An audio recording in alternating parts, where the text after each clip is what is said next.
May pag-asa pa ba kayo makasingot ng sariwang hangin? Kayo naman, nagmamadali kayo kagad eh. Okay, medyo na late po tayo kasi pumunta po ako sa farm, nag-ihaw-ihaw, pagkatapos nag-refresh kasi halos inumagan na tayo kaninang umaga. Tama po ba? Sino po nandito kahapon? Inabot ng umaga. Congratulations! Isa kayong buhay na bayani. Nagpapaalam si Ma'am Maya sa atin. Sabi ko sa kanya, kahit pupunta ka kung saan, gusto namin maramdaman ng iyong presensya. Nag-iwan po siya ng tagabilin sa kanyang kasama na si Mr. Ferrer. Kaya kung ano po yung dapat nating kailangan, huwag ho kayong mahihiyang magsabi. Nagkakaintindihan po ba tayo? Lahat po ba dito ay may paninindigan? Pagitaas ang kanang kamay, lahat na may paninindigan. Mataas na mataas. Sabay-sabay natin ilagay sa batok natin. Ilagay sa batok. O kita nyo, yung batok nyo naging noo. Ganyan ang nangyari sa atin. Nabudol tayo. Yung noo nagiging batok. Ano na ang nangyari sa Pilipinas? Tama o hindi? Itaas ang ganang kamay ulit. Sabay-sabay ilagay sa noo. Nakita nyo, mabubudol na naman kayo ulit. Bakit pati yung noo at saka yung batok pinagpapalit-palit na ninyo? Tandaan ninyo, hindi na magtatanong ng noo o batok sa susunod na eleksyon. Ang isisigaw natin ay Duterte! Duterte! Duterte! Duterte! Naramdaman ba ninyo yung 6 na taon na umupo si Pangulong Duterte? Kung anong kasaganahan, katahimikan na ipinagkaloob niya sa ating inang bayan? Pagkatapos kahit walang issue, ginagawa ng issue para sa ganon, ay hindi siya babangon. Pero nakita nyo naman, kahit mag-isa siya, sabi niya, hindi ko kailangan yung 4 na lawyer ko. Ako lang, kaya ko nang harapin yan. Ramdam niyo ba yung tapang, talino, at malasakit niya sa ating inang bayan? Yan ang isang tatak, Duterte!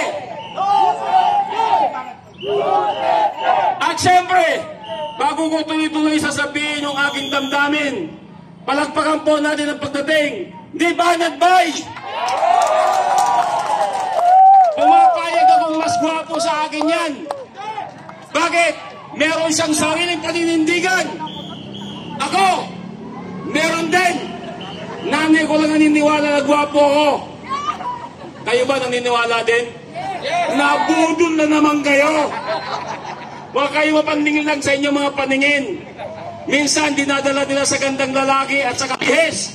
Pero ang kanilang kalooban ay bulok pa rin na sistema. Nakita po ninyo? Sino yung mga binoto natin na dapat magtanggol sa atin? Nasaan sila ngayon? Tahimik! Bakit? Ang mga buhaya ba pagmusok, nanggugulo? Hindi. Hindi sila nanggugulo. Maligalig sila. Kaya kinakailangan magiging wise na tayo. Lalong higit sa lahat ng mga vloggers na nandito. Gamitin ninyo yung angas ng inyong asim para po iparating sa ating mga kababayan. Tama na! Sobra na! Ang dami ng kahihiyan! Hindi ka Pilipino pag wala kang paninindigan. Tama! Kaya po tayo tulong-tulong. Sabi nga ni Tatay Rani, kinakailangan natin, tayuan na natin to. Huwag na nating antayin na tayo pa ay imbitahin para pumunta. Bakit? Kanino ba itong pinaglalaban natin? Para kanino? Para sa mga susunod ng henerasyon. Dahil tayo ay kukupas at lilipas na din. Subalit habang nandito tayo ngayon, tayo tinatawag na now a name, soon a legend. Buhay pa, alamat na. Introduce ko sa inyo, walang iba, kundi si Banat Bay! Banat Bay! Banat Bay, halika dito! Okay, yan po. Yan ang ating isa. Kaysa merong paninindigan. Okay? Nakita po ninyo, gandang lalaki pa lang niya, Banatbay. Halika na, tirahin mo na ba, tirahin pa ng iba ito? Eh, kung pagandahan lang na lalaki din naman, nandito na lahat. Magandang gabi po. Sawa na sila sa boses ko eh. Sorry po medyo... Uy, BMR. Si Boss Bintak, Bistak na dyan. Ay, sir, ganang araw. Ay, nako, pagod. Anyway, ay, hindi ko na po pahabain kasi nagsalita na rin po ako kagabi. Tapos andyan naman yung mga vloggers natin. Maraming mas magaganda silang sinasabi kaysa sa atin. Tayo po ay komedyante lang. So, hindi na po ako papahaba. Pero may gusto lamang po magparating ng suporta sa inyo. Ngayong araw na to, hindi po siya makapunta kasi medyo busy nasunugan ng Maynila. So, nagpahatid na lang po si Yorme ng inumin at konting pagkain. Darating na po yun. So, kasama din po doon si Mamo Kauson. Busy lang din talaga sila sa... Kasi ngayon, nakita nyo, nasusunugan po yung Tondo. Oh. Asan yung mga congressman natin? Wala. Di ba? Busy na naman yung mga animal, ano? Busy sila kakabantay dito. Di ba? So, ganyan yung mga congressman natin, talagang mga walang kwenta. So, yun lang po, mga kababayan natin na nandyan. Gusto ko po magpasalamat sa inyo mga OFW natin na lagi nagpaparating ng suporta. Sinasabi nila hindi sila makakapunta, pero yung iba nagpapakulay na lang, di ba? Malaking bagay yun sa mga vloggers. Yes. So yung mga vloggers dyan na sinusuportahan ninyo, maraming salamat sa mga pagpapakulay nyo dahil po dyan nakakapunta sila dito kasi may mga trabaho yan eh. Di ba? So, yung suporta ng mga OFW dyan, malaking bagay po yan. Again, sa mga vlogger na pinapanood nyo, suportahan nyo po yan. Dahil nagtsatsaga ako nanonood ako eh. Kanina nanonood ako eh. Mula talagang nandito kayo, na-appreciate ko ano yung ginagawa ninyo. Grabe ang galing. Ako, hanga ako. Wala akong question sa mga vlogger. Minsan nagkakaiba-iba kami ng punto, nag-aaway-away, di ba? Kunti lang yun. Ganun talaga buhay. Kasi, hindi po kami bayad. Wala pong kumukumpa sa amin. Walang nag-organize sa amin, di katulad nila makagago, di ba? Yun, umamin pa. Umamin siya na nabayaran siya, nag-away-away tuloy sila mga vlogger. Nakikita nyo ngayon, nag-away-away mga animal, di ba? O para mga gago. At least kami, kung mag-away-away kami, kasi magkakaiba lang kami ng pinupunto sa buhay. Di ba? Hindi dahil sa bayad. Wala sa amin ang bayad dito. Itong dalawang to, kasama ko na to, ang panahon ni Isko, di ba? Wala tayong ano. Tsaka alam nyo, kaya hindi nyo napapansin, ang daming mga vlogger naglilipatan. Kuripot ko siya mga Duterte. Walang biro wala ka hong matatang. Ako, tagal ko ng vlogger ng wala pa lang nung mga kausong vlog, ganyan na kami. Wala kami natanggap kahit 5 duling. Wala talaga. As in, wala hong, hindi ho yan ugali ng mga Duterte o ni Senator Bongo, lalo na si BP. Wala ho sa ugali nila yung magbigay para lang suportahan. Meron ho ba dito na nabayaran? Wala! Kasi lugi kami, ba't kami hindi? Hindi pwede yun. Biro lang. Wala ho sa atin dito nabayaran. Kaya nga yung mga nagko-comment on trolls dyan, sinasabi nila, bakit ganito? Hindi naman kayo ganun kadami. Kasi kailangan magtrabaho ng iba. Naiintindihan namin, kaya hindi sila nakakapunta dito. Pero ang daming nagsisimpat siya dyan na mga kababayan natin. Kaya nga kami, itong commitment ng Banateros, habang nandito kayo, susubukan namin pumunta ng araw-araw din. Kung sino man yung mga sila Coach Oli.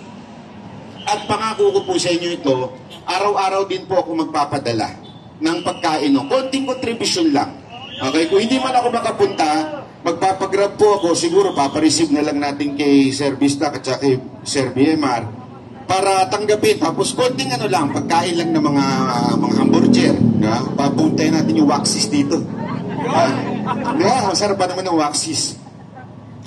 Kaya lang mga kababayan, meron lang isang pakiusap sa atin. Alam ko mainit na ulo natin, galit na tayo kasi talagang grabe ang abuso ng gobyerno to. Pakiusap lang na gawin natin itong mapayapa. Yun lang. Gawin lang natin po ito ng legal. At higit sa lahat po, wag mo tayong sabi nga nila people power. Pero more than that, it's God's power.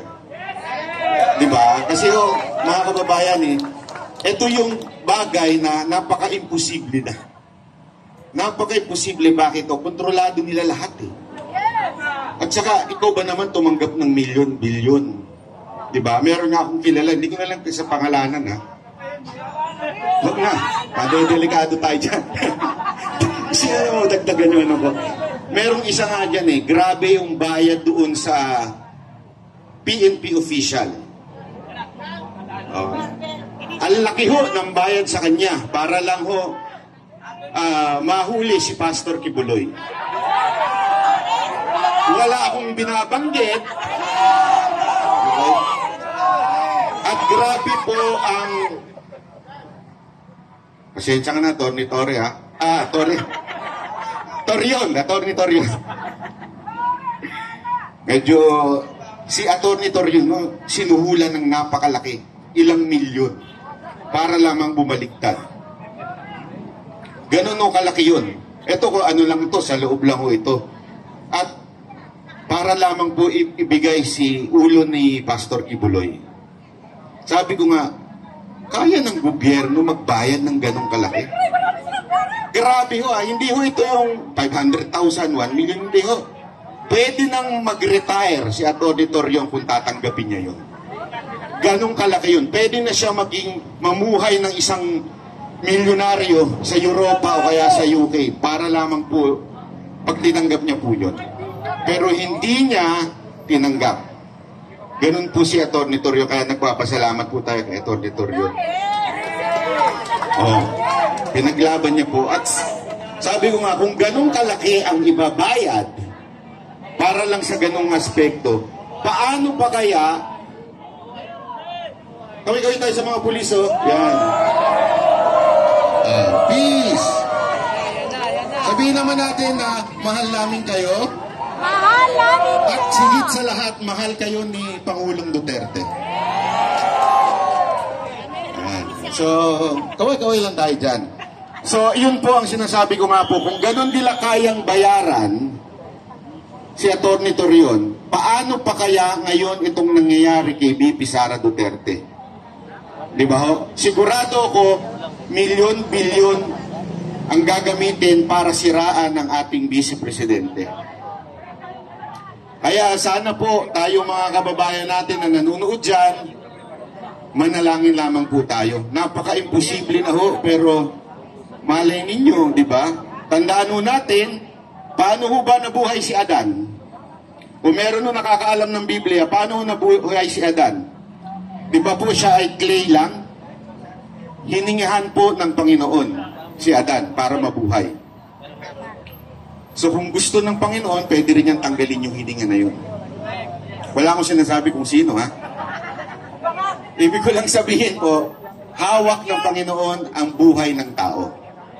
So doon lang tayo magdepende. Kasi tayo, ito diretsuhan. Tayo po, parang imposible na kung yung BP nga natin, ginagago na nila Si BP Sara na yun ginagago na nila talagang lahat. Wala nang batas. Asino wala nang batas. Ganun na nangyayari sa Pilipinas. Pero huwag natin kakalimutan na meron tayong Panginoon na bibigay ng ustisya. Yan ang isang bagay na walang titibag ang Panginoon. Kaya more than people power, it's God's power. Kaya gawin natin ito saan? Sa tamang paraan. Ulitin ko po, sa tamang paraan. Kasi nga, di ba may sinasabi na, if God is with you, who can be against you? Tama, mali? Let's do it in God's way. Huwag tayo maging violente. Panalangin lang natin ito. At kung masusubukan natin, kahit ako, sinusubukan ko na hindi magmura, subukan natin. Diba ho? Para naman makita ng Panginoon na, Lord, seryoso kami. Kawawa na kami, maawa ka naman sa amin. Seryoso kami na gusto lang namin magbago ang bayan na. Gusto namin bumalik yung 6 na taon na napakaganda, di ba? Hindi man perfecto, pero gusto natin bumalik yung ganun. So ipanalangin natin yan sa Panginoon. Okay? So, yun lamang po. Maraming salamat. Abangan lang po natin kasi pinadeliver ko po sa Grab yung, kaya alam mo, hindi kakasya. 100 namang burger yun, saka 100 na tubig lang ay 200 pala, na manggagaling sa SMNI po. Okay po, maraming salamat po. Mabuhay tayo mga Pilipino. Isang sigaw naman dyan ng Duterte! Duterte! Duterte! Duterte! Duterte! Maraming salamat po. Ako po si Barat Bay.